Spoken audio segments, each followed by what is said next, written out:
Salve, senhoras e senhores! Como é que vocês estão? Começa agora mais um Almanac Preto aqui no YouTube. Hoje estou com um caderno, porque aqui hoje tem aulas. Certo? Ao meu lado aqui, Raoni Oliveira. Isso, hoje é um programa mais técnico, né, Hoje é um Thiago? programa totalmente técnico. Eu vou começar com alguns easter eggs aqui, aí você vai anotando até a gente apresentar o nosso convidado. E eu queria parafrasear, eu acho muito importante citar um pensador contemporâneo, muito famoso na década de 90, para começar o nosso programa de hoje, que falava assim: o pinto do meu pai saiu. Saiu com quem? Com a galinha da vizinha.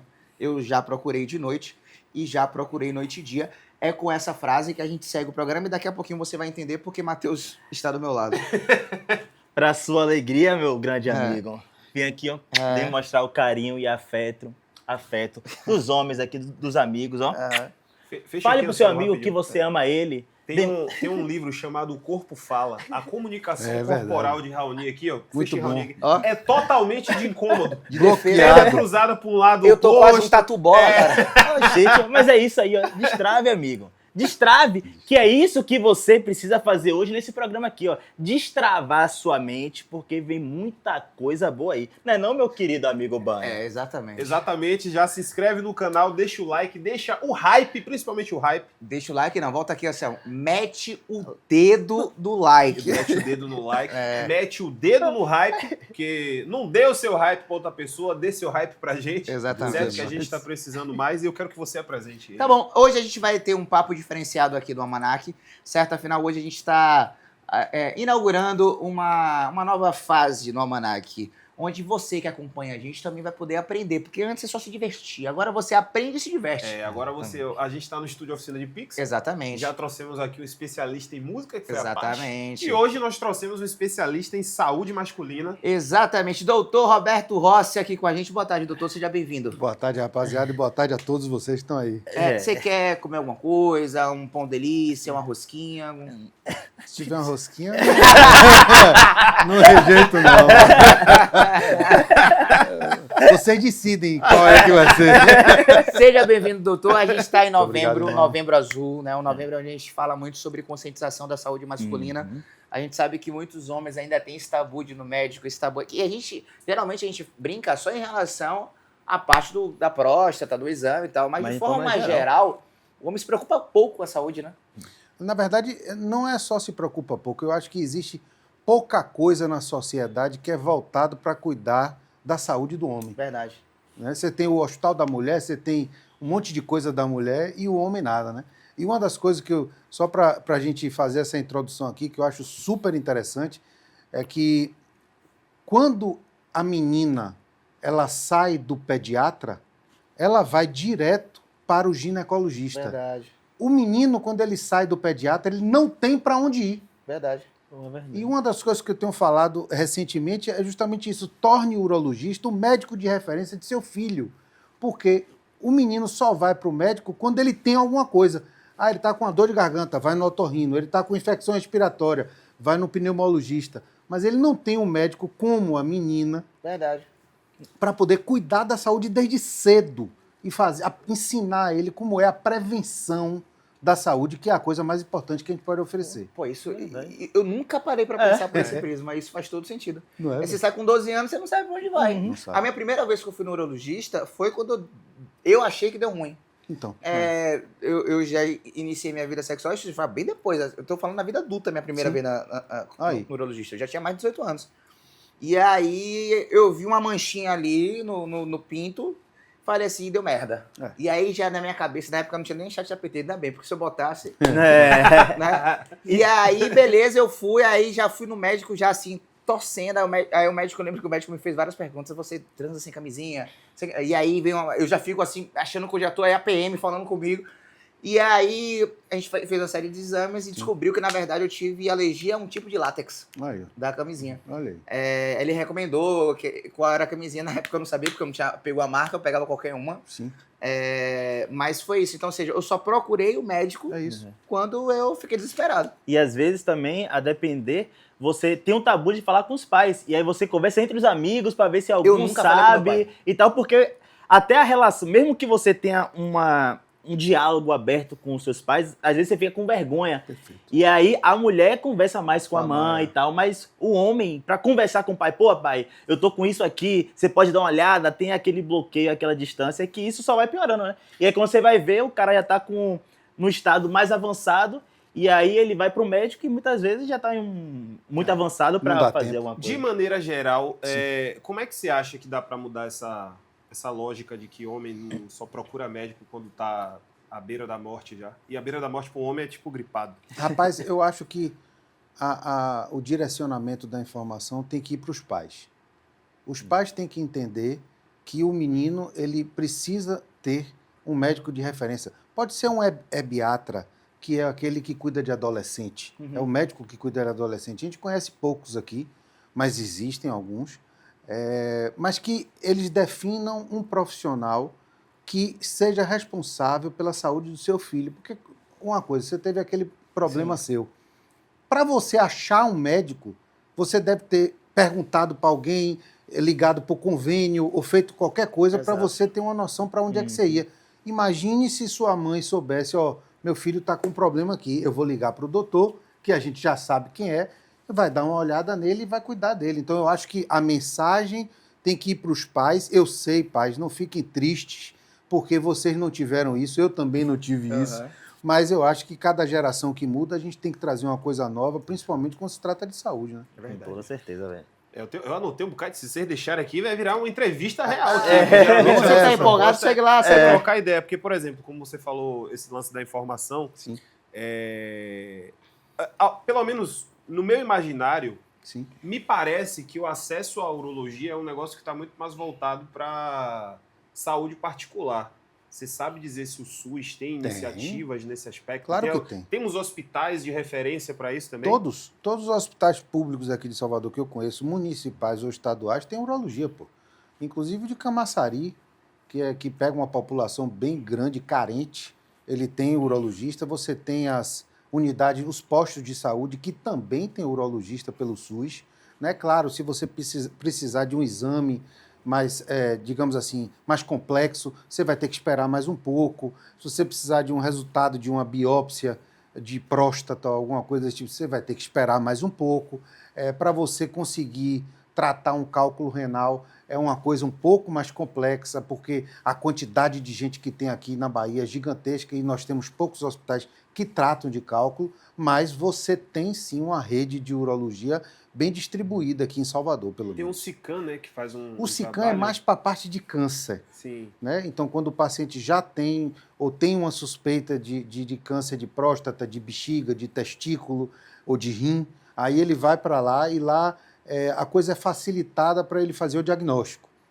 Mas eles não tratam do ponto de vista cirúrgico. Sim. Eles fazem mais o diagnóstico e, em alguns casos, eles encaminham para os hospitais de referência, Aristide Maltês, Roberto Santos. E quais são os casos mais frequentes e que você indica a pessoa ir para o urologista? Porque muitas vezes o cara acha que está com alguma coisa, mas não sabe, se de fato tem que ir para o urologista ou para outro médico. Ou para lugar nenhum. Ou para lugar nenhum e esperar. Quais são os maiores casos assim, que geralmente você atende ou que você acha necessário a pessoa? Não, se você está sentindo isso, venha para cá, esse sintoma, venha para cá. Rapaz, olha, tudo que está relacionado à genitália masculina, qualquer lesão que aconteça, qualquer mancha, qualquer vermelhidão, dor, ardor, que está relacionado à genitália masculina, eu acho que já carece de uma avaliação de um profissional urologista, certo? Porém, eu acho que o que é mais frequente para a gente aqui é a questão da hiperplasia da próstata, que é o crescimento da próstata, que é natural, e que ocorre em 50% dos homens acima de 45 anos de idade, mas ele dá os sintomas obstrutivos urinários. É o quê? O cara acorda de noite para urinar mais vezes do que estava acordando, a frequência dele durante o dia é maior, ele quando termina de urinar parece que fica um resto de urina dentro da bexiga, o jato dele fica um pouquinho mais fraco, às vezes ele tem que ir rápido ao banheiro, antes ele não estava fazendo isso. Então a hiperplasia é uma coisa muito comum. E que as pessoas vão se adaptando. Então, por exemplo, ele começou a acordar mais de noite para urinar, a frequência dele aumentou, o que é que ele faz? Reduz a quantidade de líquido para na hora da saída não ter que urinar mais vezes. O que é um erro, porque a urina concentrada irrita mais a bexiga, você termina urinando mais. Sim. Então, assim, a hiperplasia prostática é realmente algo que a gente tem que tomar cuidado, certo? Porém, é importante a gente frisar que a grande maioria dos cânceres urológicos, eles são assintomáticos. Você não tem sintoma algum. E aí não é uma coisa que você, desde cedo, já orienta a pessoa aí, mas que ela tem que estar educada para, na idade certa, ela ir no urologista fazer o trabalho preventivo. Pô, eu acho interessante, então, já que o câncer de próstata é, de fato, um dos principais alertas aí para a saúde masculina, a gente está também no Novembro Azul. Você é um doutor especialista na saúde masculina. E como também quando a gente fala saúde, às vezes os homens saem correndo. Sim. Vamos tentar desenhar de uma outra forma aqui. Um assunto que o homem gosta de falar é o quê? Carro. Carro. Né? Então tá, considerando um motor, com quantos quilômetros esse cara precisa se preocupar em fazer essa revisão, né? E, obviamente, trocar, não vou dizer trocar o óleo, né? Mas ver ali, verificar. Dar aquela verificada. Então, se a gente está falando de câncer a partir de 40 mil quilômetros. 40 mil. Então, aos 40 anos 40 de idade, anos. eu aconselho todo homem, impreterivelmente, procurar um urologista para fazer um preventivo geral da saúde dele, certo? Claro que antes, na idade sexualmente ativa, vale a pena para você se proteger das ISTs. Claro. Porque quem vê cara não vê AIDS. Sim. Né? Então você não consegue ver pela pessoa, pelo biotipo da pessoa, se ela tem uma doença sexualmente transmissível ou não. Uhum. Sim. Né? Então, aí começou a idade que ele está sexualmente ativo, eu acho que ele já deve ter uma referência de médico urologista para ir. Porém, se a gente está falando de câncer a partir dos 40 anos de idade. E assim, eu acho que tem muito um tabu sobre como é esse exame, né? Por exemplo, a gente sempre ouviu piadas, é sempre claramente um processo de tensão, né, masculina. Mas assim, eu não fiz ainda chegando aos 40 anos, mas eu imagino que é um processo muito rápido também, né? 5 segundos. Porra. É brincadeira, velho. Caramba, não é nem Os cara, pelo que a galera conta, parece que é 3 horas, tá ligado? Que o cara lá fica... 5 minutos você ali, rapaz. Nada. Não tem nada disso, na verdade. O exame é muito rápido e digo mais, velho. Com o melhor entendimento da evolução da maioria dos cânceres de próstata, hoje em dia, em alguns casos, até a gente abdica o toque retal. Porque você tem uma outra arma muito importante, que é o PSA, que é o exame de sangue que você faz. E se o PSA tiver com valores bem baixos, abaixo de 1, ou então abaixo de 0,5, você tem como fazer o segmento desse paciente sem precisar necessariamente fazer o toque retal. Então, a primeira conversa do urologista geralmente não está incluso no pacote o toque retal, entendeu? E é uma oportunidade boa para você virar para o paciente e dizer, pô, deixa eu aproveitar a oportunidade e saber como é que está a sua saúde. Ou seja, na primeira vez eu nem preciso fazer a chuca. Não precisa. De boa. Deixa eu te perguntar uma coisa. A gente geralmente pergunta como é que era o início da carreira das pessoas. Eu queria entender como é que surge Isso é uma boa pergunta. a vontade de estudar chibatas. Certo? Isso é uma pergunta da onde vem a vontade de ser urologista e pensar... assim, eu vou passar meu dia vendo pau. É o dia vendo pau. É impressionante.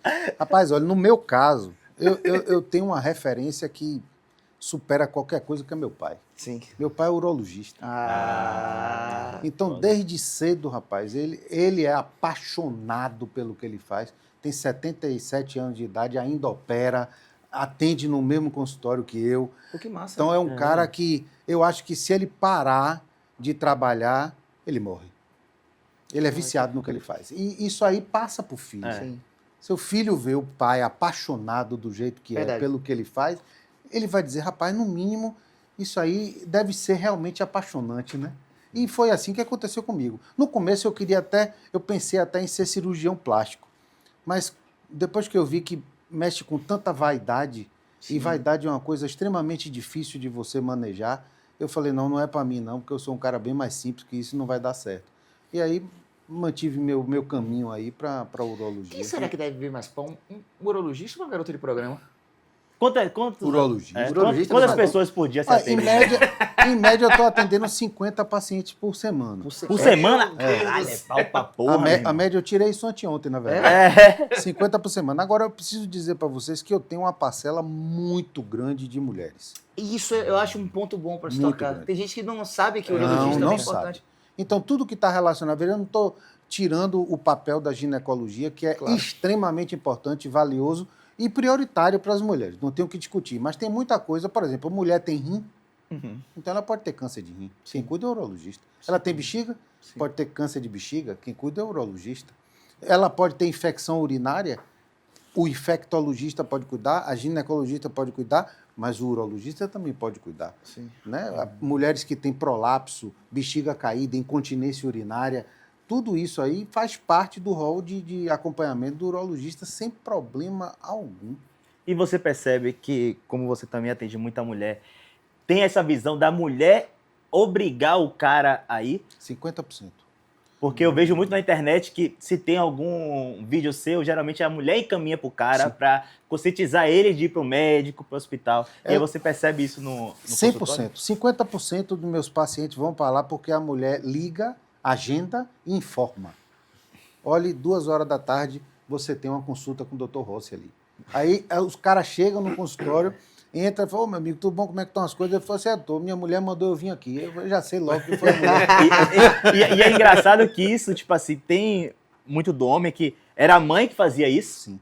E aí o cara casa, aí a mulher fica responsável, o cara chega e tipo assim, só falta a mulher falar, não, doutor, ele tá sentindo isso, e o cara fica meio que assim, ó. Mas esse é o lance, velho. Não existe uma cultura masculina de se cuidar. Está começando a melhorar agora. Sim. O homem está se cuidando mais. Mas do ponto de vista de saúde, isso é diferente. Ele não tem ainda essa cultura. E esse é um dos meus grandes esforços aí, é para mostrar para essa rapaziada que você cuidar de sua saúde é uma coisa extremamente positiva, que você só tem a ganhar, não tem a perder nunca. E eu fiz um vídeo uma vez no meu Instagram, que é justamente sobre isso. Porque hoje, esse lance de autocuidado para o homem tá muito em alta. Mas a galera acha que autocuidado é só você fazer skincare, é se preocupar com um perfume bom. Fazer a barba. E aí eu falei isso, que eu tinha feito um exame geral. Sim. E eu falei, ó, seu sacana, fica aí achando que autocuidado, que saúde é só autocuidado, skincare. Vá pro médico, faça seu exame geral, faça seu check-up. Porque é extremamente importante. A gente percebe que a geração nova está se preocupando com a imagem, mas com a saúde, muitas vezes, o cara deixa de lado. Fala assim, eu vou ser bonito aqui, vou perfumar, ficar bonitinho, mas o cara não faz um exame de sangue, o cara, tipo assim, não vê como de fato ele tá, sacou? Ele tá ali mijando e sentindo um ardor, pegando fogo. E acha que é normal. Rapaz, vocês falaram uma coisa de extrema importância, e é uma das razões que quando eu faço qualquer tipo de vídeo, dificilmente eu tô de jaleco. Porque eu não quero passar a imagem da distância. Sim. Eu quero que o pessoal que está vendo o vídeo olhe para mim, rapaz, vem esse médico de novo aí, Esse simples, da resenha, que vai dizer para mim, brincando, que eu tenho que tomar cuidado. Pô, eu acho um bom gancho aí. Um dos motivos da gente chegar e conhecer você é do Instagram, né? Em algum momento aqui, a gente já foi impactado pelo seu vídeo. E você posta muitos vídeos dessa resenha, nessa brincadeira e tal. Até numa gatice bem baiana também, né? Que claro. De onde partiu essa ideia de... Porque assim, a ideia que muitos têm de médico é aquele cara sisudo que tá lá, né? De jaleco, vai lá passar uma receita que você nem vê, nem entende direito às vezes. Aquela canetinha ali. Inclusive, depois eu quero perguntar sobre essa questão. Ainda bem que hoje tem impressora, porque a impressora já faz, o cara só assina, né? É verdade. Ajuda. Mas me conta, de onde veio essa ideia? Rapaz, eu vinha fazendo um trabalho de rede social muito simples, com cards, falando sobre a minha clínica, sobre o meu consultório, sobre o que é que eu faço. E aí eu tive a infelicidade de perder a pessoa que cuidava disso num retorno de moto da Chapada Diamantina para cá, que era uma pessoa maravilhosa, que eu gostava demais, e fiquei sem nenhum suporte. E um dia eu fui dar uma entrevista numa rádio e quando eu saí da rádio, um rapaz me abordou e fez, é o senhor que é Dr. Rossi? Eu falei, sou. Ele fez, o senhor tem alguém que cuida da mídia do senhor? Aí eu falei, rapaz, faleceu tem poucas semanas. Aí ele disse, eu se incomodaria de eu cuidar da mídia do senhor? Eu falei, rapaz, tu nem me conhece, rapaz, tu tá querendo cuidar de minha mídia. Aí ele falou assim, não, eu acho que o senhor vai bombar. Aí eu falei assim, vamos fazer o seguinte, apareça lá no consultório. Aí isso resume tudo, o que aconteceu. Aí ele foi lá no meu consultório na segunda-feira, umas 2h da tarde, eu tinha acabado o expediente, ele chegou, deu a proposta dele, e eu falei, rapaz, vamos tentar. Aí ele falou, o senhor tem alguma coisa para gravar aí? Aí eu falei, rapaz, por acaso eu tenho, porque naquele dia eu tinha recebido de uma farmácia de manipulação uma vaselina que eu pedi para fazer com cheiro de bambu.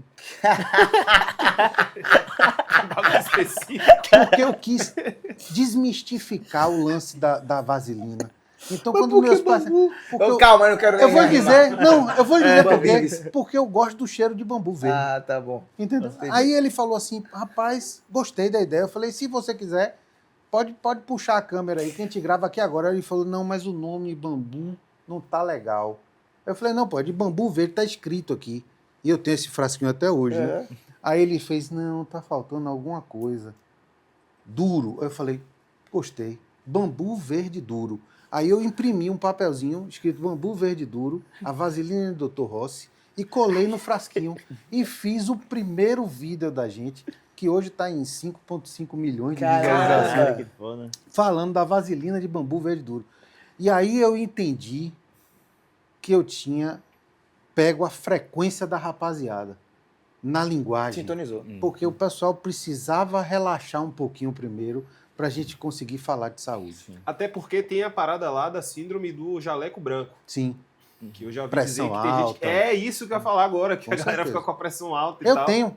Você tem? Quando eu vou ver meu cardiologista, que eu faço todo ano, isso, por sinal, novembro é o mês que eu cuido da minha saúde de verdade, eu chego, ele sabe que ele tem que bater um papo comigo antes, de uns 15 minutinhos, para eu relaxar, para ele tirar minha pressão. Porque senão ela fica alta. Imagine, eu. Caralho, que porra.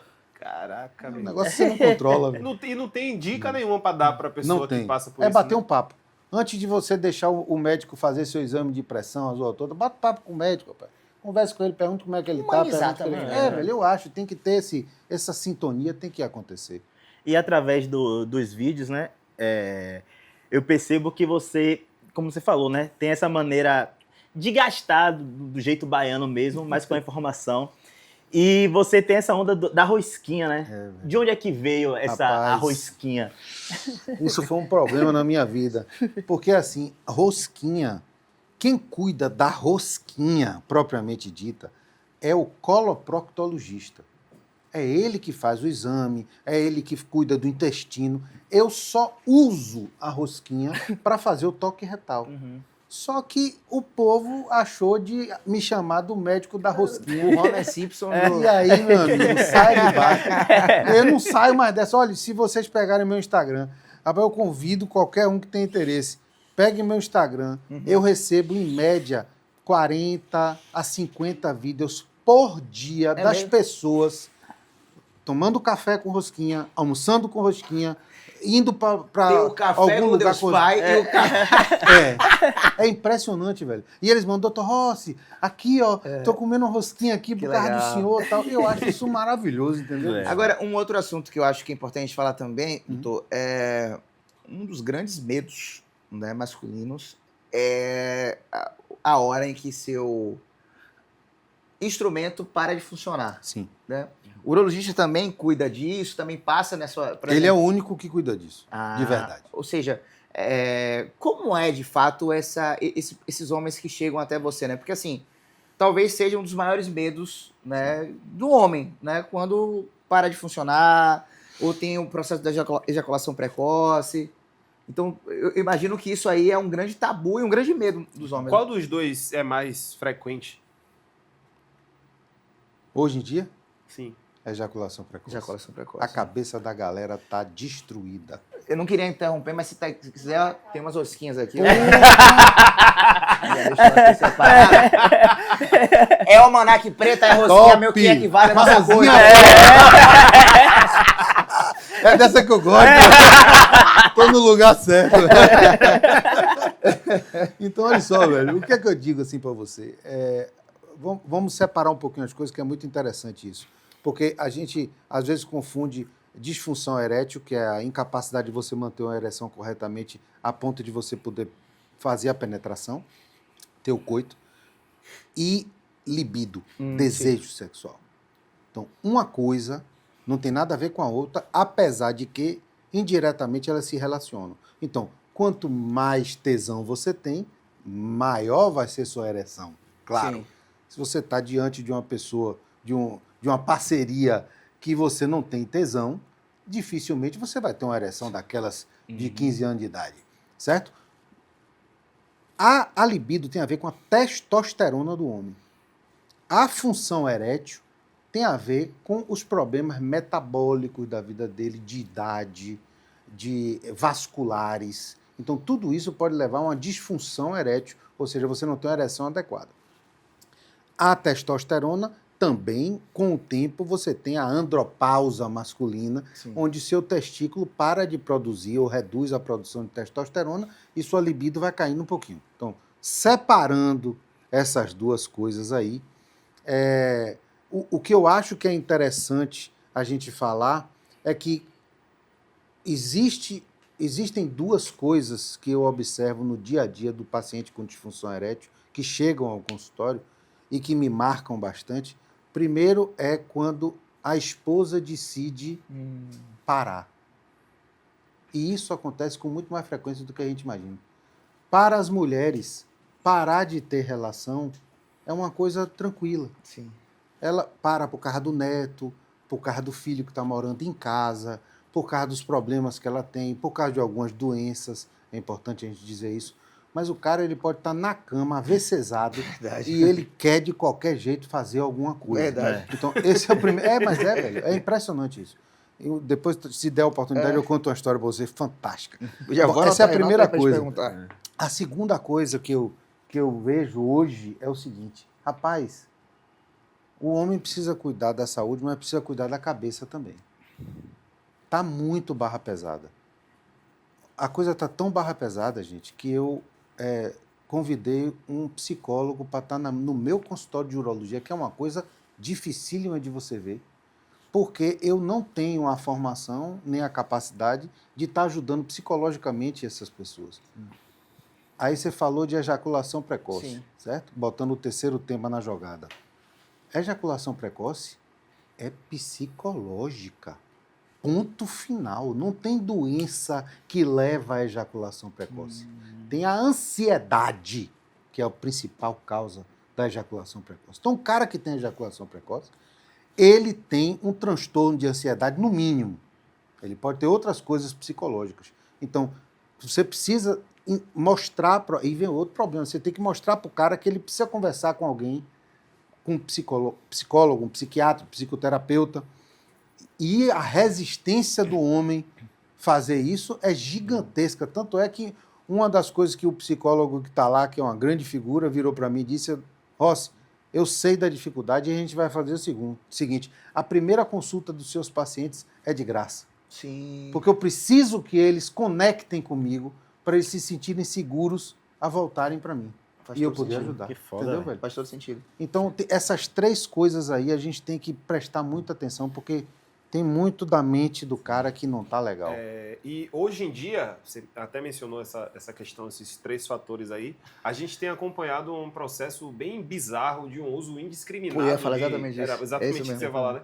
De jovens utilizando remédios... O citrato de tadalafila, que os jovens apelidaram de Tadala. Citrato de sildenafila, que é o Viagra, e o Tadala é Tadala. Ah, então desculpa. Porque eu não tenho ainda muita... Vou chegar a esse momento que eu vou precisar. Isso tá naturalizado de maneira tal que, tipo assim, a gente vai pra festa, é o mesmo lugar que tá vendendo chiclete, tá vendendo Tadalafila. No São João, eu entrevistei uma moça que ela tava vendendo licor e Tadalafila.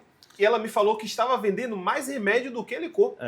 Que ela queria entender por que a galera falou, os caras estão comprando licor de maracujá e Tadalafila, não sei o que vai acontecer. E antigamente até o homem tinha esse vergonha. Eu lembro que eu ia comer feijão na frente de São João aqui com meu pai, e o cara falava assim, tem facão e tem Viagra. Até o vendedor falava assim, tem Viagra. Pro cara que quisesse comprar, Me deu um Viagra aí, irmão. E é na falava pro seu pai, não falava pro garoto de... E não, exatamente. Hoje em dia tá escancarado. Eu tenho uma amiga que ela é médica, ela me falou que ela já atendeu um moleque de 16, 17 anos que chegou lá com taquicardia porque tomou um remédio, tava nervoso pra caramba, aí teve que ir pra um hospital pra poder dar jeito nele. Como é que você vê esse... E teve um caso agora recente de um menino que tomou o Tadala e foi jogar bola e morreu. Vixe, não, mas aí não foi por causa disso. Foi não? Então relação, né? Eu li a notícia na fonte errada. Não, tem muita coisa acontecendo. Teve um velho de 92 anos que tomou 4 comprimidos de vez e faleceu. Não é porque ele tomou 4 comprimidos. O velho de 92 anos, o coração devia estar baqueado já. E ele quer montar na chapinha, não dá.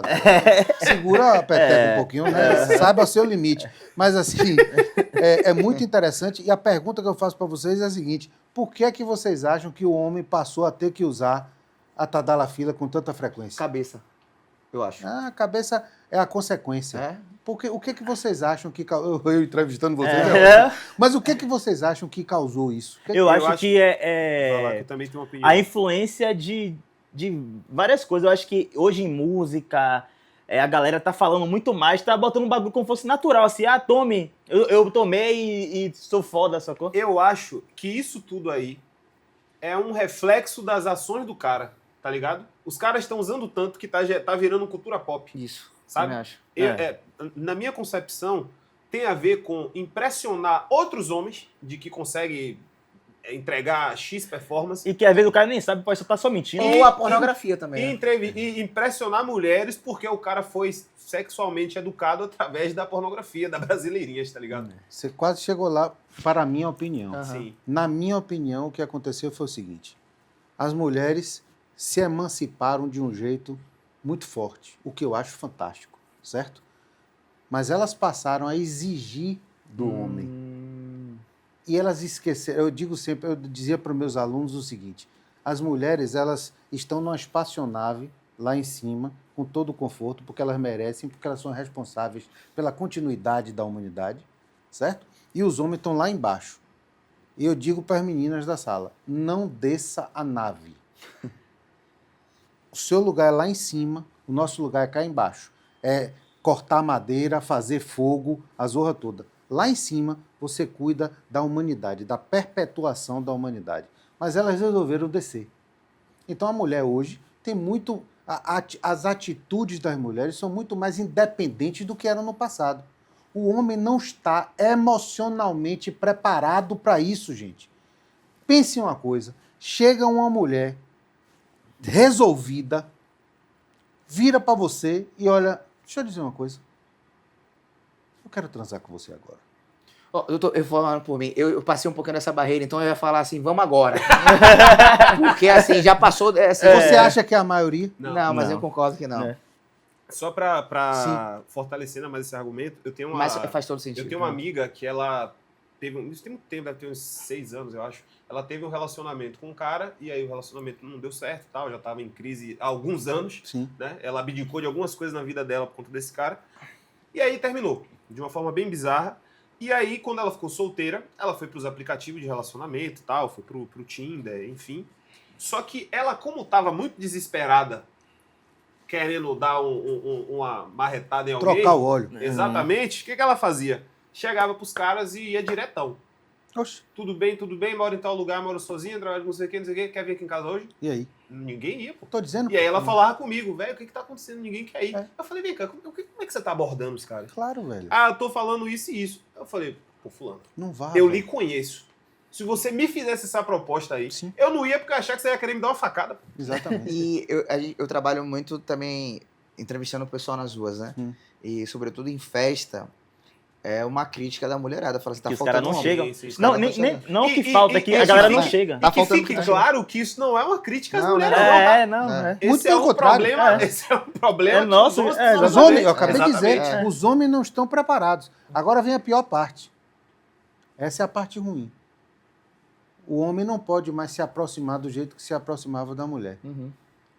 Sim. Se você começar a paquerar a mulher e ela achar que você está assediando ela, você se lascou.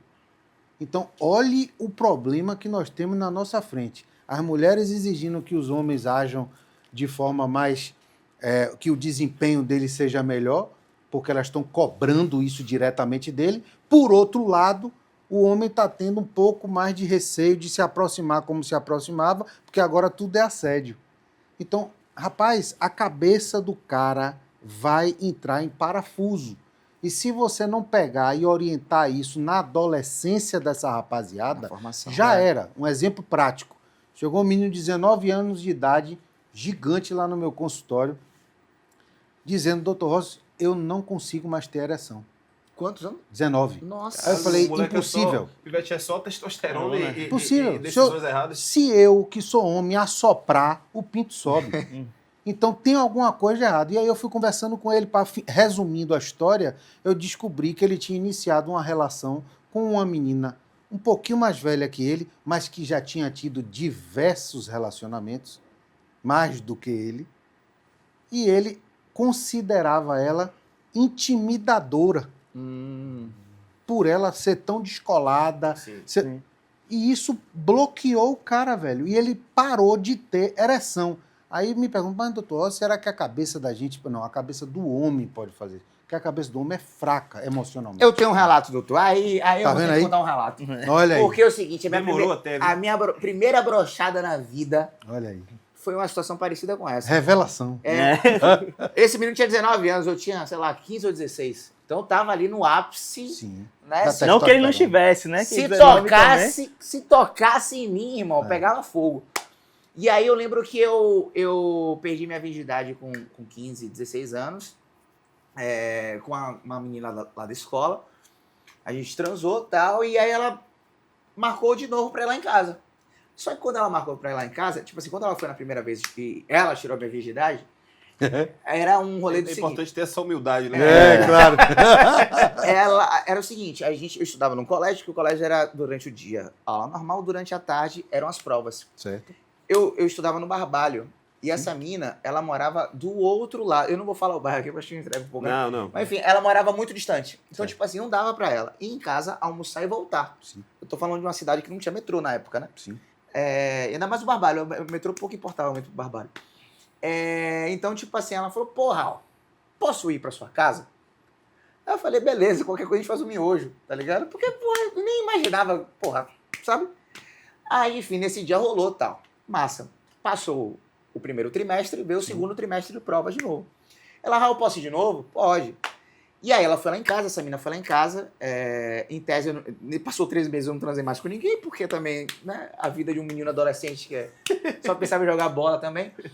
E aí, massa, ela foi lá em casa e ela levou uma outra colega e um outro colega. Opa. Só que, eu falaria hoje.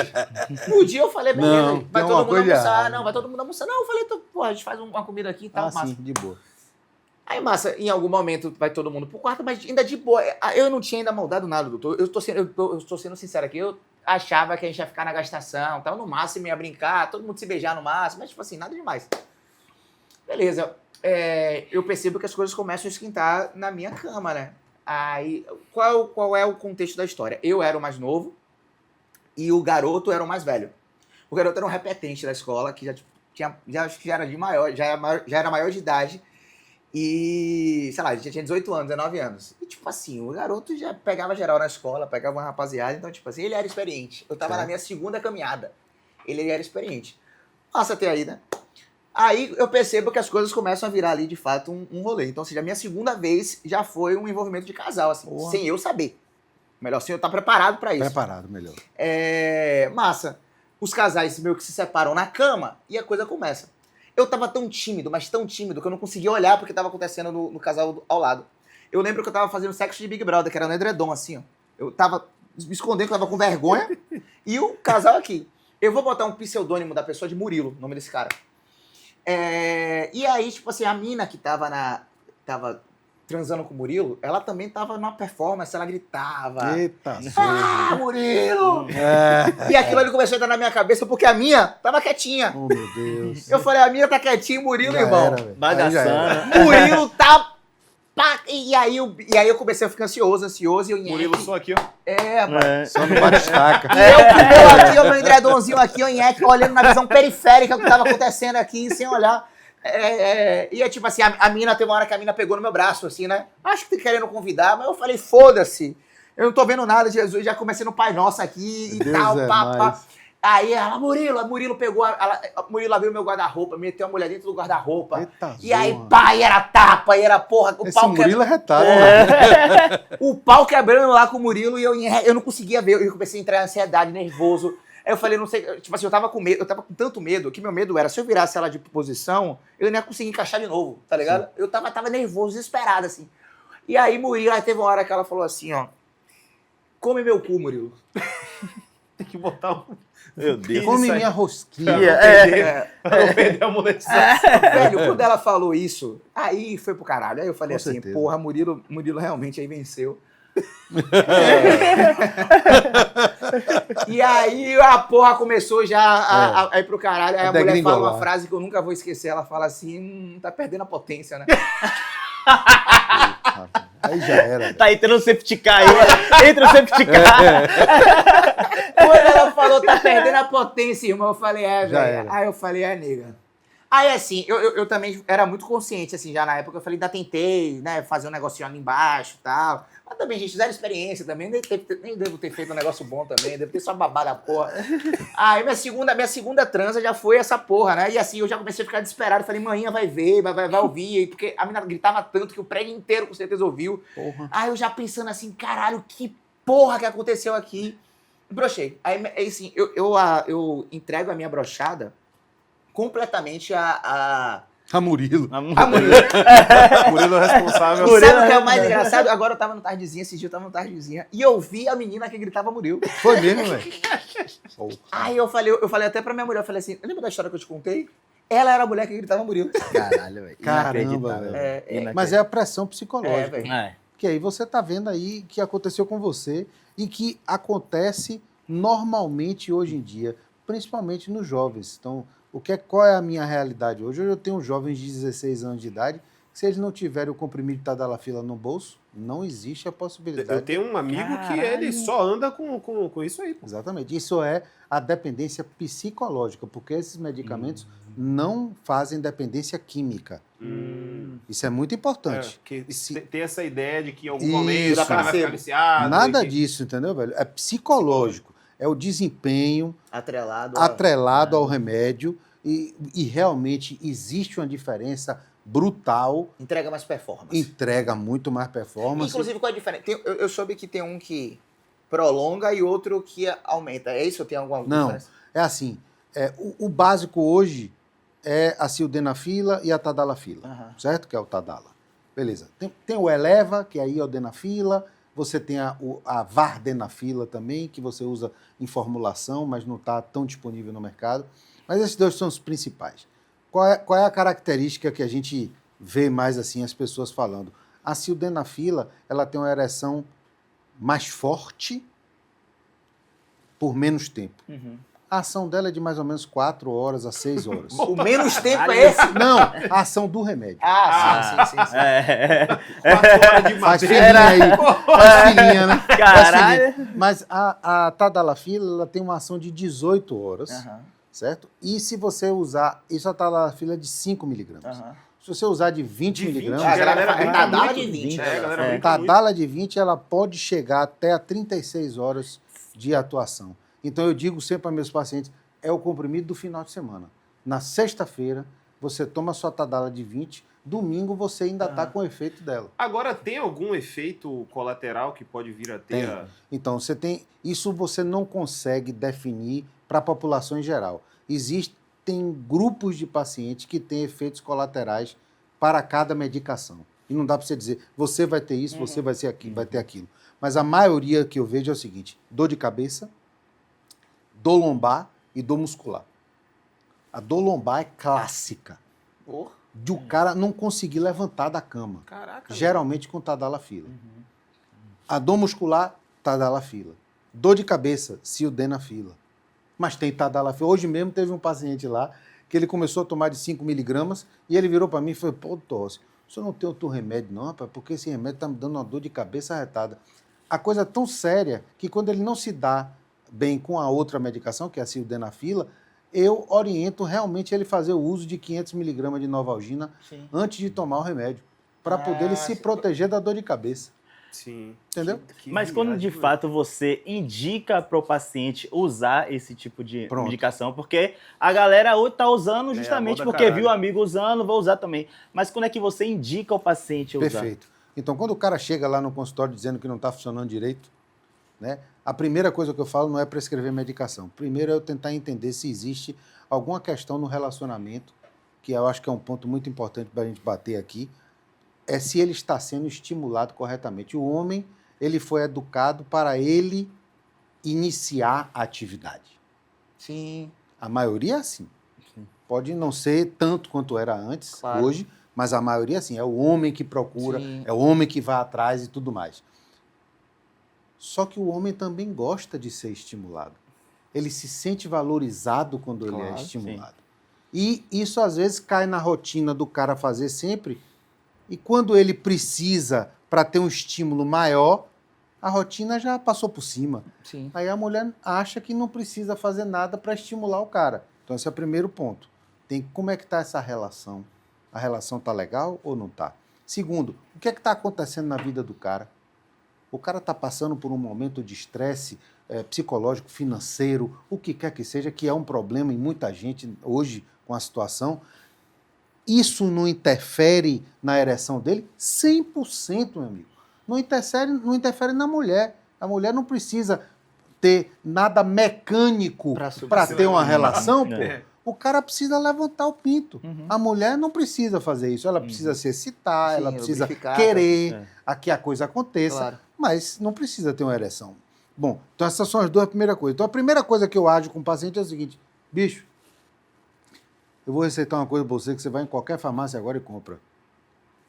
Um óleo de amêndoa.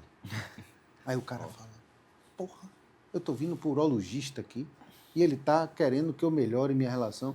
Aí eu falo, claro. Com óleo de amêndoa, paixão. Tem quanto tempo que você não faz uma massagem em sua mulher? Tem quanto tempo que você não toca nela como você tocava antes? Que você não olha para ela e diz assim, rapaz, você é a pessoa que eu escolhi, eu morro de tesão por você. Até mesmo para ela lhe retribuir isso e lhe excitar. Então, o óleo de amêndoa, que a gente vai estar lançando em breve, é o óleo que aproxima o casal. Não é? O óleo é só uma coisa que eu utilizo para poder os dois voltarem a sintonizar. A se namorarem. A se namorar, porque a gente perde isso com o tempo de relação. Porque a gente sabe que depois da massagem, bacana. Isso, aquela luz amarela. Armadilha. Armadilha pura aí. História da humanidade. Deixa eu fazer uma massagem em você. Aqui rapidinho. Mas aí o que acontece? Beleza, isso aí não funcionou e ele não está tendo uma ereção adequada a ponto de ele conseguir ter uma relação. Aí a gente começa na primeira etapa, que é o quê? Iniciar com as medicações para a ereção, certo? E aí a gente começa com a dose geralmente baixa e é bom a gente dizer que a tadalafila tem essa flexibilidade. Ela tem a de 20 miligramas, mas ela tem a de 5 miligramas que pode usar diariamente. Então, muita gente que está há muito tempo sem ter relação, que chega lá no consultório e pede para voltar a ter relação, seja porque a esposa voltou a querer ou está com uma relação nova, eu faço o que eu chamo de fisioterapia peniana, que é o quê? Eu pego o cara e digo, você vai comprar 30 comprimidos de tadalafila e vai tomar um comprimido todo dia de manhã, depois do café da manhã, como se fosse remédio de pressão, para você voltar a ter um estímulo vascular do seu pênis. Então, a tadalafila tem essa característica que a sildenafila não tem. Ela mantém o fluxo do pênis do homem constante. Então, trocando em miúdos, o pinto mole, ele fica maior, porque o fluxo está ali o tempo todo. E isso facilita a ereção. Entendeu? Porque ele já está ali já com o fluxo acontecendo, se ele se estimular um pouco mais, a coisa vem com mais facilidade. Aí sim a gente indica a medicação. Nossa, e aí depois você tem as outras etapas. Mas lembrando, aqui ele falou, antes de você fazer isso na sua casa, vá no médico para ver se de fato você precisa disso. Não é porque você ouviu aqui que você vai se automedicar, viu, paciente? Exatamente. Perfeito. E ainda tem uma informação importante. Quanto mais cedo você começar com as medicações, mais cedo você vai precisar aumentar a dose e lá na frente você vai precisar de outra coisa para poder ter uma ereção. Ainda tem isso. Esse é o detalhe ruim. O cara que começa com 16 anos, com 30 e tantos anos, ele já vai estar usando uma dose muito elevada para ter uma ereção adequada. Deixa eu te perguntar uma coisa aqui. Vai, meu irmão. Porra, excelente programa, hein? Ainda tem tempo aí rodando, né? Tá com tempo. Segundo um levantamento de 2024, cerca de 1.000 pênis são amputados no Brasil por ano. Não sei se esse número é real, se eu fui enganado aqui pela IA. É o segundo do mundo. É o segundo do mundo. Perde para a Índia. Por que que isso acontece? Asseio. Limpeza, né? Limpeza. Só isso, irmão. HPV e limpeza. Né? Hoje acredita-se que 70% da população sexualmente ativa de Salvador tem HPV. 70%? Acredita-se nisso. Caraca. E não se esqueça que o HPV também pode ser passado da mãe para o filho na hora do parto. E para a filha também. Então, é importante a gente entender que o HPV é um agente transformador de câncer. Né? Tanto na mulher, no colo do útero, quanto no homem, no pênis. Só que o homem aparece com uma verruga. Sim. E dá para ele ver. A mulher, às vezes, é lá dentro do canal vaginal. E não consegue ver. Por isso que o preventivo na mulher é tão importante. Também. Tá? No homem, é simplesmente asseio. A coisa aparece e ele não cuida. O homem ignorante, chibata suja, ele não liga para isso. Ele quer resolver o problema dele. Ele não está preocupado se o pinto dele está bonito, se está feio, nada disso. Ainda mais as pessoas que não têm tanta instrução. Sim. Não, se eu não me engano, o Piauí é o número 2 do mundo. Do Brasil é o número 1. Lá é onde realmente acontece a maior quantidade de câncer de pênis. E aqui a gente tá sem nada pra você poder ensinar. Você quer uma pica aqui? Não, irmão, mas tipo assim, é pra mostrar pro cara, né? Não, tem aqui, né, irmão? Mas ninguém vai botar pra fora também. Não, pô, é pra de fato, tipo assim, mostrar como é a maneira correta, né? Se você é suja, não sabe lavar sua irmão. Aqui é uma doutor. Qual é a maneira correta pra o cara vou lhe lavar dizer agora. aqui, tipo assim, porra, isso aqui é o básico, irmão. Eu ensinar você a lavar Peraí, irmão, calma. Não, porque isso é porque isso pra mim é um absurdo, pô. Tipo assim, ensinar a lavar irmão. Pelo amor de Deus, velho. É verdade. Literalmente. Assim mesmo, olhando pra ele. Literalmente descaralhou. Não, você tem toda a razão. E assim, é tão importante que eu fiz um vídeo só falando sobre isso, que eu peguei um inhame, botei um plástico e mostrei que a coisa mais importante de você lavar o seu pênis é você puxar a pele do pênis para trás e lavar a cabeça do pênis. Porque você nasce com um excesso de prepúcio. E muitas vezes você não acostuma a puxar e arregaçar o prepúcio para poder lavar ele corretamente. E mais importante do que isso, você olhar para o seu pênis. O homem, ele não foi ensinado a se cuidar a ponto de estar olhando para o que está acontecendo com ele.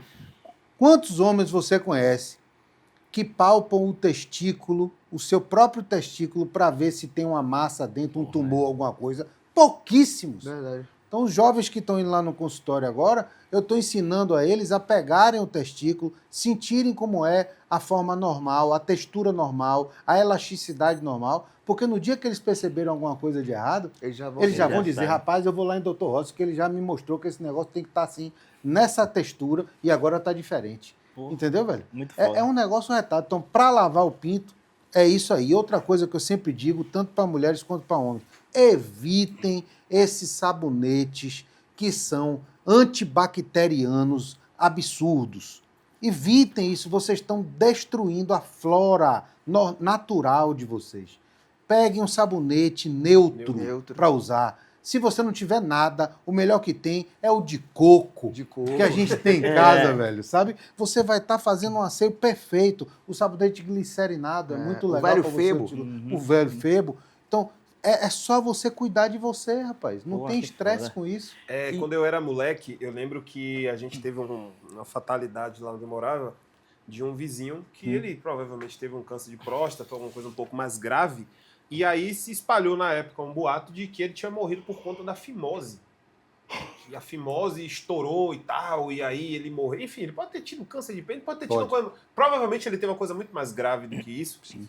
E me parece que é muito comum que tem muito cara no Brasil que tem fimose, às vezes não sabe e nem vai atrás de cuidar disso. Então, isso é interessante pra caramba, porque eu noto que existe uma dificuldade de entender. Olha só, o que é que eu acho que a gente tem que botar na cabeça da gente? Você ter a pele mais longa do que o pênis não é uma fimose propriamente dita, é a hipertrofia do prepúcio. Sim. Você tem muito prepúcio. A fimose é mais quando você tenta puxar ela para trás e você tem um anel que garroteia o pênis. Então tem muita gente que não consegue, primeiro, nem expor a glande direito, e segundo, quando você expõe a glande toda, a pele assim, não volta. Sim. Fica assim, ó. Aqui, exatamente. Ó, o cara tentando, ó. Exatamente. Então, aí é que está a fimose, onde está o anel da coisa. Então, se ele estrangula a base quando você puxa para trás, tenha certeza que você tem que fazer alguma coisa. E, geralmente, as coisas conservadoras que a gente faz, como creme de hidrocortisona ou alguma coisa, não funciona. Você tem que ir para cirurgia mesmo. E na idade adulta, também. Agora, doutor, cirurgia. Quero saber o seguinte. Diga. Você, enquanto doutor, na verdade, acho que todos os doutores, na verdade, passam por isso, né? Aquela situação que, caramba, essa história é uma história absurda, não imaginava passar por isso. Sim. Então, me conta uma história assim, você ou pode ter sido de constrangimento, ou de vergonha alheia, aquela história que você, que é urologista, literalmente falou assim, isso aqui é um pé de pica. Vou dizer. Literalmente um pé de pica. Bom, eu vou lhe dizer uma coisa que marcou muito minha vida de consultório aqui. Um dia chegou um senhor no meu consultório, sentou na minha frente, você vê que era uma pessoa humilde, e eu virei para ele e falei, rapaz, como é que eu posso te ajudar, meu parceiro? Ele virou para mim e fez, doutor, a colher não está mais funcionando. A colher? Eu fiz, rapaz, a colher? Como assim a colher? Ele falou, rapaz, eu estou esquentando, doutor, e a dor não está passando. Eu falei, como assim? Pô, tá ficando pior essa história. Aí ele fez, não, doutor, eu estou com um caroço aqui no pinto. Meu Deus.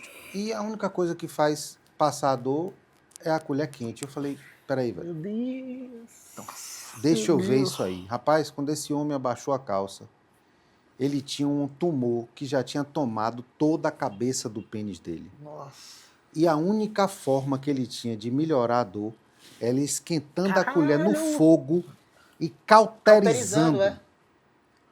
E ele falou, não está mais funcionando. E eu vim aqui pedir ajuda ao senhor. Nossa. Agora você imagine o que é que significa um senhor de idade chegar no consultório depois de provavelmente meses de um tumor no pênis dele e ele só ir ao médico quando a colher quente não funcionava mais para resolver a dor dele. Meu Deus. Isso aí para mim foi... Esse paciente veio a falecer 3 meses depois com um tumor, um câncer de pênis generalizado, e é um dos cânceres mais agressivos que existem, é o câncer de pênis, refratário à maioria dos tratamentos. Então, se você não conseguir pegar ele no início pela rabiola, a chance do cara sobreviver é mínima. Caralho, inacreditável. E eu tenho uma pergunta, doutor. Eu tava achando que a colher era uma metáfora. Eu também estava achando não isso. Era isso mesmo. Literal. A gente está percebendo, né, a evolução da tecnologia e, consequentemente, a gente fica mais tempo no vaso. Hoje em dia é fácil aí a pessoa ficar 30 minutos, 1 hora, assistir um episódio de uma série no vaso. O quanto isso futuramente pode prejudicar a saúde ou o homem ter um câncer de próstata através dessa demora que hoje em dia é uma parada normal, né? A pessoa ficar mais de 1 hora no vaso. Só um segundo. Ele tá falando isso porque ele viu esses dias uma matéria de um cara que o cu caiu. Ficou 40 minutos no banheiro, né? 2 horas. Aí deu uma, sabe? Prolapso. O prolapso. Isso. Então, assim, ele é uma pessoa que demora também no vaso. Epa, você também. Ele assiste o episódio de Todo Mundo Odeia Chris no vaso. Eu nem assisto Todo Mundo Odeia Chris, cara. Opa, aí, velho. Eu não assisto Todo Mundo Odeia Chris. Você, quando morava no Rio Vermelho, você falava que você tinha que assistir. Eu vou ligar pra intimidade. Eu vou ligar pra Tainá. R$1.000 se ela confirmar. Eu vou ligar. Ó, não pode ser Todo Mundo Odeia Chris, mas é uma série que ele assistia e ele assistia tudo. No início, eu tô mentindo? Eu vou ligar pra ela. A gente tá vindo bem. Isso não ia acontecer. Não, eu vou ligar pra ela aqui. Pode ser ela acertar. Não, é alguma série. Não assisti nenhuma, mas enfim. Opa, aí, velho. Com essa notícia aí, que ele caiu o cu da bunda, O quanto isso pode prejudicar futuramente para a saúde do homem ali, que demora muito no vaso. E a incidência disso também, né? Pronto. Então, para o câncer de próstata, nada. Tá? Mas para o coloproctologista, aí sim, a hemorroida, a fissura anal... É seu colega que trata. É ele que trata. Aí eu não tenho dúvida nenhuma. E eu acho que o segundo que entra na jogada aí é o vascular. Porque quanto mais tempo você passa no vaso, mais deficiência de circulação você vai ter. Porque você sentado assim, você dobra o vaso, que é principal de irrigação da perna e de retorno da perna. Sim. Então você fica assim o tempo todo, você está colabando o seu vaso ali e não tem a cãibra que você tem quando você passa muito tempo. Às vezes isso é circulação, velho. Porque você passa muito tempo sentado ou no nervo ou você dobrando demais a sua circulação e você tem uma falha de enchimento na perna e termina tendo essa cãibra. Então, isso são coisas que a gente tem que tomar cuidado. E assim, o que eu acho é o seguinte, eu não posso falar muito, se minha mulher estiver me ouvindo, ela chegar em casa, ela vai me dar uns tapas, porque eu demoro bastante. Por quê? Porque eu me acostumei a fazer todas as minhas leituras científicas na hora... Entendi. Né, que é a hora que você está ali sozinho. Só que lá em casa não tem isso. A hora que eu sento no trono é a hora que minha família inteira resolve entrar no banheiro. Aí minha mulher entra para tomar banho, minha filha entra para pegar o secador, meu filho entra para pegar o perfume. E, rapaz, é zero de privacidade lá em casa. Zero. Um desabafo. Um desabafo. Aproveitar a oportunidade. Pedindo de socorro. Por favor. Quero minha privacidade. Mas eu acho que a gente podia mudar isso sim. Né? Não é à toa que eu tive 3 hemorroidas que eu tive que cuidar. E eu acredito que acredito que teve influência gigantesca isso aí. Né? Então, para a saúde do homem não é legal, velho. Sim. Não é legal. É muito doido não isso. Não é saúde de ninguém, né? De fato. Isso é algo que tem sido muito comum, né, velho? Que é uma coisa que eu quero saber também. Eu tô curioso. Como é prótese? Chega a sorrir. Parece que ele estava esperando esse momento.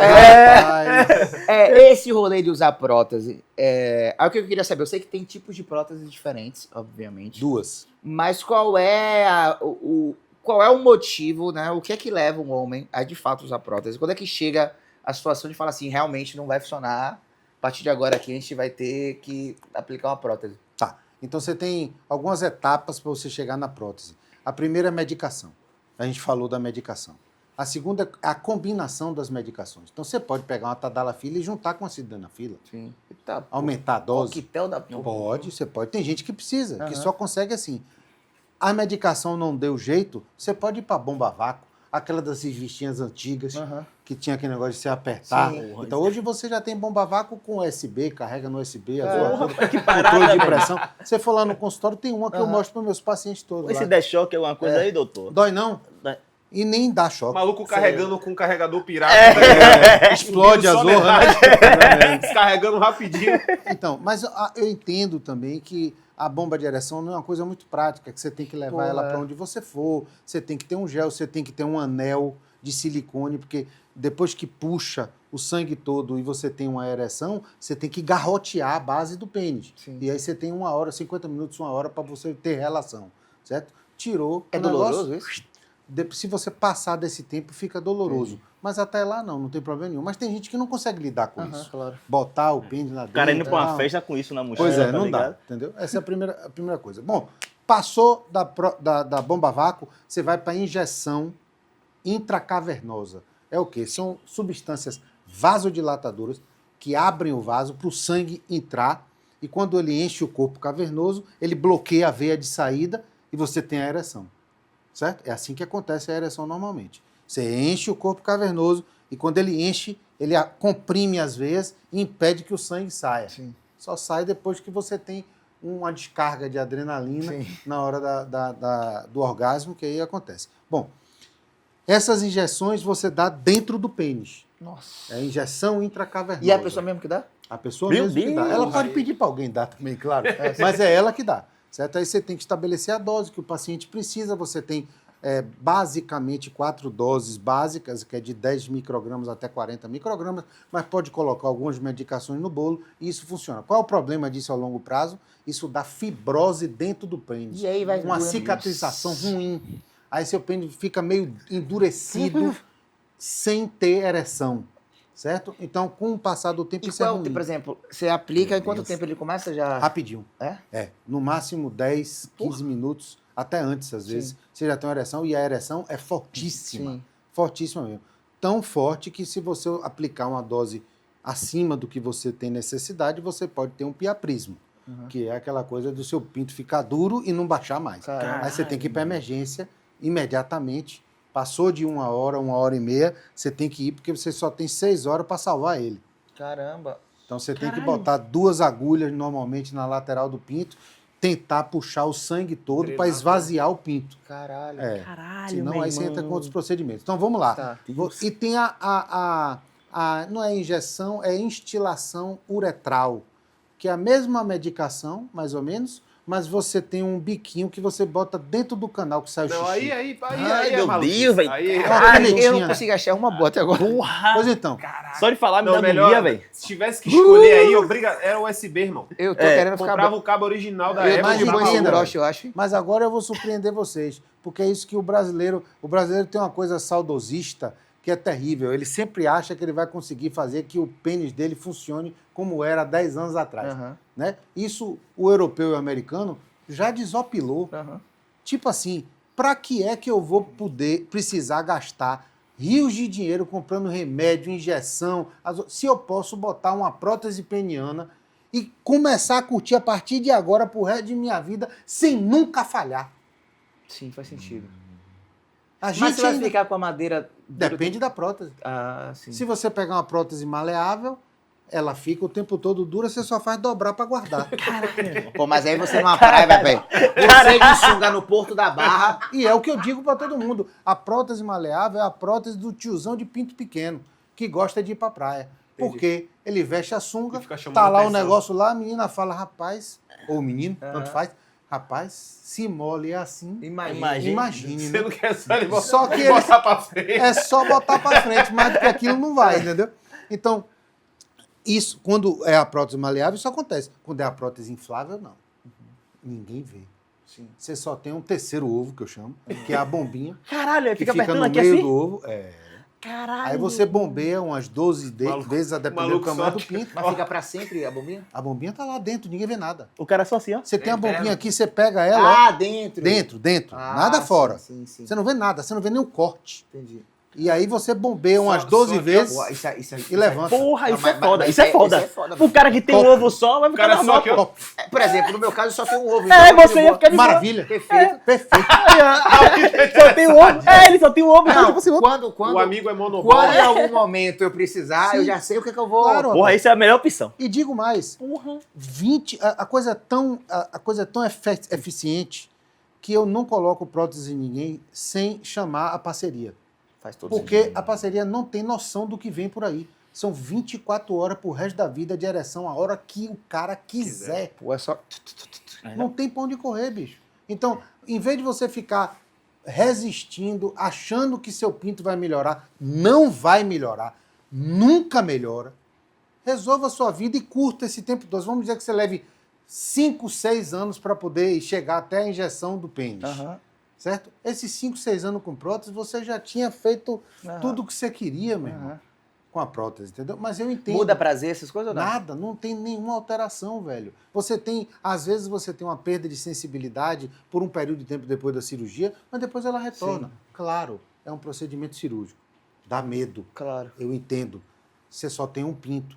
Se tiver uma infecção, se tivesse dúvida, ela até para sacrificar. Então, a gente não pode deixar de Verdade. sinalizar isso. É uma decisão difícil, mas é uma decisão que você tem que pensar muito mais precocemente, na minha opinião, Concordo. do que você está tentando 200 coisas e não está dando certo.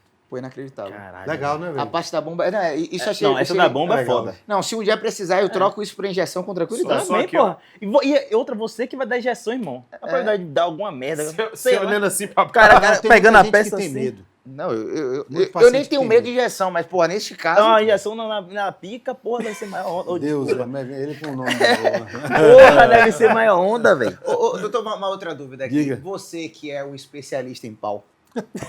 Isso é foda. Mal é esse. Assim, é mito ou é verdade que existem algumas funções, existem alguns arquétipos de pessoas que são predispostos a ter tamanhos e formatos diferentes, ou isso é um grande mito? Você está falando do pinto do negão. Não necessariamente dele. Mas é o que Poderia todo ser mundo japonês, fala. Poderia O ser estereótipo japonês, é esse. sim. Qual é a diferença? Assim, basicamente, o pinto do branco, ele é menor quando está mole. Mas isso significa que ele não vai ficar grande Entendi. quando ele endurece. Mas você não está jogando em casa própria aí não, né? Não. Não tem nem tem esse problema. Graças a Deus. Mas, de qualquer maneira, o pinto do negro, ele em estado flácido, é maior. Sim, entendi. Você está entendendo? Entendi. Claro, você tem homens brancos que têm pintos enormes e você tem homens negros que têm pintos enormes. Uhum. E é o que eu digo sempre para todo mundo. O que é que adianta você ter um pinto grande e você não saber usar o pinto corretamente? Não, claro. Não, eu, por exemplo, não queria um grandão, não. Mas que isso existe, existe. Entendi. E o Brasil, ele não está tão longe da média mundial, não. Uhum. Tá? O Senegal é número 1, de verdade, na média. A média é número 1, 18,9 centímetros. Mas o Brasil está com, se eu não me engano, eu fiz esse vídeo também, falando, se eu não me engano, é 15,9 a média nacional. Sim. Ou seja, você tem menos e você tem mais.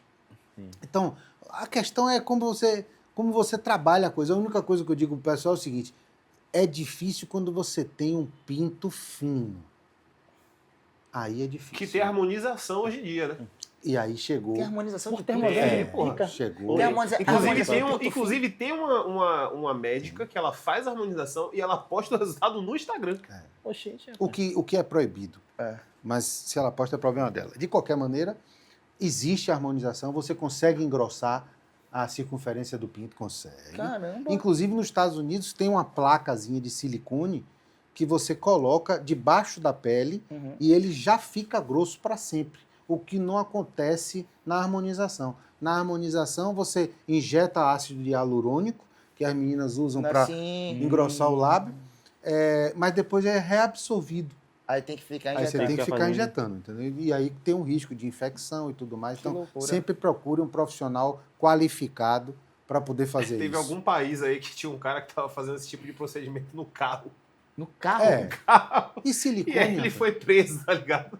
E imagina o desespero de quem foi lá fazer. Porra. Porque se ele tava fazendo é porque tinha gente desesperada desesperada querendo querendo. serviço. Entendeu? É isso mesmo. Pô, bem, acho que a gente tá chegando na reta final. Tá. Né? Pô, que programa bom, velho. Pô, é top Porra. 5 fácil aí. Com toda certeza, Cinco velho. fácil. Lembrando que é o seguinte, ó, a gente tá em novembro, você que é homem precisa se cuidar, absorva tudo que a gente falou aqui, que é importante demais, né? Procure um médico, procure um especialista, converse, se você tiver aí um parceiro ou uma parceira, converse com ele, né? Se tiver um parceiro, vão os dois juntos, logo que já facilita logo o rolê, já resolve uma...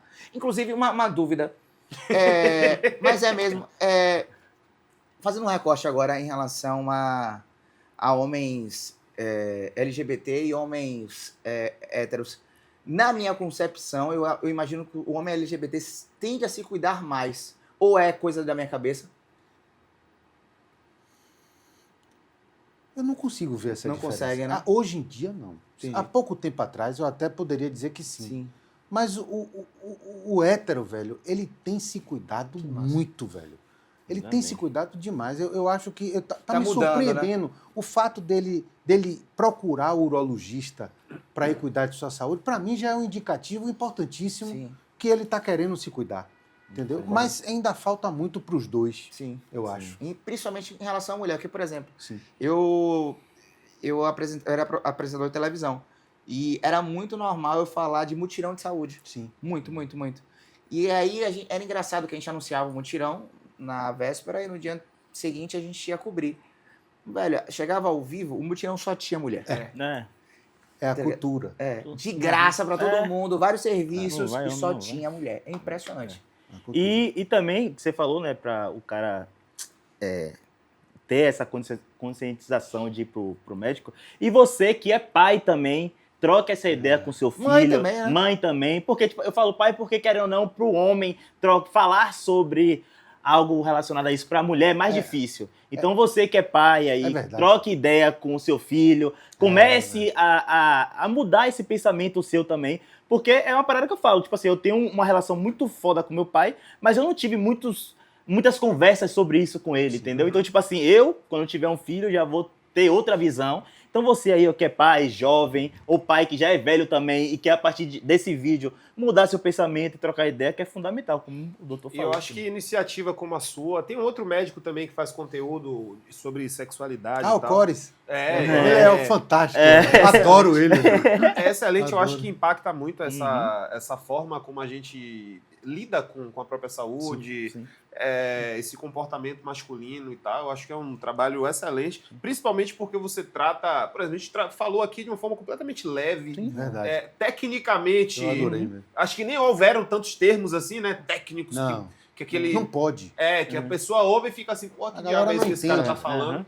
Né? Então, acho também que o seu trabalho é muito importante nesse aspecto. Foda. E esse é um dos melhores programas que a gente... Tá ficando repetitivo ficar falando. Azul, uma coisa que eu quero saber, você que é doutor, especialista na saúde masculina. Esse programa nunca mais. É verdade que o baiano já nasce com a pimenta na cabeça da chibata ou é mentira? O morango tailandês, vermelho. Eu acho que é a forma... O que eu digo pra você é o seguinte, parceiro. O baiano, ele é diferenciado. Aonde ele chega, ele deixa a assinatura dele registrada. E eu tenho o maior orgulho de ser baiano. Uma assinatura médica. Quem falou foi o doutor. Então é isso, gente. Novembro tá aí. Se cuida. Procure um médico. Faça seu exame e cuide da sua rosquinha. Tchau, tchau. Doutor, se quiser aceitar a rosquinha. Opa, legal, essa rosquinha é gostosa. Muito obrigado a todos vocês. Valeu. Beijo no coração. Tchau, tchau. E você que ficou até aqui, muito obrigado pela sua audiência. As redes sociais do doutor tá aqui embaixo. Tá tudo que você precisa saber, tá nesse programa aqui. E as informações complementares estão na descrição e no comentário fixado. Muito obrigado e até a próxima. Obrigado, gente. Olha, obrigado. Excelente programa.